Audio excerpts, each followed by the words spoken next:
અમે મંદિર બંધ થયું એટલે અમને એમ થયું કે થોડી વાર અમે અંદર માતાજીના દર્શન કરીએ, એટલે પછી અમને થોડી બધા પેલા સાફ સફાઈ કરતાં અમને એમ થયું કે થોડું અમે પણ એમાં ભાગરૂપી બનીએ એમ. જેમ આપણે ઘરમાં જે આંગણું ચોખ્ખું રાખતા હોય એમ અમને પણ એમ થયું કે અહીંયા ચોખ્ખું થોડી ચોખવટ પૂર્વક કામ કરીએ એમ.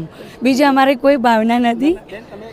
અમે જ કહેવા માંગીએ કે અમે એક લેડીઝ તરીકે કોઈ બી જગ્યાએ અમે આ કોઈ ગંદકી કે એવું જોઈએ તો અમને તરત એમ થાય કે થોડું ચોખ્ખું કરીએ. એટલે અમે અહીંયા પણ મંદિરમાં પણ અમને એમ લાગ્યું કે થોડી સેવા કરીએ અમે એમ ચોખ્ખાઈપૂર્વક. હા, દરેકે સફાઈની ભાવના કેળવવી જોઈએ, જેથી આપણું રાજ્ય, આપણું દેશ વગેરે સાફ સફાઈમાં આગળ આવે.